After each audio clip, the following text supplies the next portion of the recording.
नेपाली सिरियलमा सर्वाधिक हेरिने कान्छी सिरियलले आफ्नो प्रसारणको 6 वर्ष पूरा गरेको छ र केही दिन अघि मात्र उक्त सिरियलले आफ्नो प्रसारणको 6 वर्षको अवधि पूरा गरेको हो र शीघ्रमा कलाकार आशा खड्काले फेसबुकमा लेख्छिन्, तपाईहरूको अथाह माया र स्नेहको छाहारीमा बसेको पनि हेर्दा हेर्दै 6 वर्ष पूरा भएछ। कान्छी सिरियलले आफ्नो प्रसारणको 300 भाग पूरा गरिरहँदा म शब्दमा व्यक्त गर्न नसकिने खुसी र गौरव महसुस गरिरहेकी छु।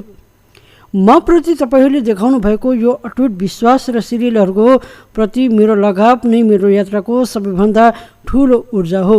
एउटा यस्तो समय थियो जब म आफैमाथि विश्वास हराइरहेकी थिएँ। कलाकारितामा बाँच्न गाह्रो छ, अब अर्कै बाटो रोज्नुपर्छ कि भन्ने दोधारमा थिएँ। ठ्याक्कै त्यही अनिलको बिचमा कान्छी भाग 1 को कथा मेरो मानसपटलमा जन्मियो।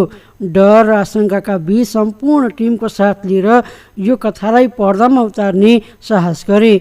पहिलो भाग सार्वजनिक गर्दा दर्शकहरूले मन पराइदिनु होला कि नै भन्ने डरले मन कापिरहेको थियो। तर तपाईँहरूले पहिलो भागलाई नै जुन माया दिनुभयो त्यसले मेरो जीवनको बाटो नै बदलिदियो। यो 6 वर्षको यात्रामा तपाईँहरूले कहिले मेरो हात छोड्नु भएन। आज 300 भागसम्म आइपुग्दा मसँग काँधमा काँध मिलाएर हिँड्ने सम्पूर्ण प्राविधिक मित्रहरूसँगै काँधमा काँध मिलाएर हिँड्ने सम्पूर्ण कलाकार र साथीहरू र आजसम्म हाम्रो टिममा जोडिनुभएका हरेक सदस्यलाई हृदयदेखि नै बधाई तथा धन्यवाद दिन चाहन्छु। तपाईँहरूको यो साथ आगामी दिनमा पनि यसरी नै सधैँ रहिरहोस्।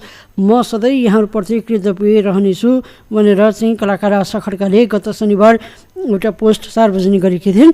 दर्शकबिन, लोकप्रिय सिरियल कान्छी र भोन्टी उनको लोकप्रिय सिरियल हो र पछिल्लो समय यो सिरियललाई दर्शकहरूले अत्याधिक मन पनि पराइरहेका छन् र धेरै यो सिरियलमा चाहिँ धेरैजना कलाकारहरूले प्रत्यक्ष रोजीरोटी पनि पाइरहेका छन्। दर्शकबिन, तपाईँलाई कलाकार आशा खड्काको यो काम तपाईँलाई कस्तो लाग्छ? सल्लाह सुझाव प्रतिक्रिया तपाईँले दिन सक्नुहुन्छ र सँगसँगै उहाँहरूको फ्यान हुनुहुन्छ भने हामीलाई चाहिँ कमेन्टमा चाहिँ आशा खड्काको फ्यान हो भनेर चाहिँ कमेन्ट लेख्नु होला र सँगसँगै युट्युब अन्तर्गत हामीलाई नेपाली सिरिज रिभ्यू अन्तर्गत हेर्दै हुनुहुन्छ भने हाम्रो युट्युब च्यानललाई सब्सक्राइब गर्नुहोला, सँगै आउने बेल आइकनलाई दबाउन नबिर्सिनुहोला। यसै गरी हाम्रो पेज अन्तर्गत बुटोल अपडेटबाट हेर्दै हुनुहुन्छ भने हाम्रो पेजलाई फलो गर्नुहोला र यसै अपडेटको लागि हामी सँगसँगै जोडिनुहोला।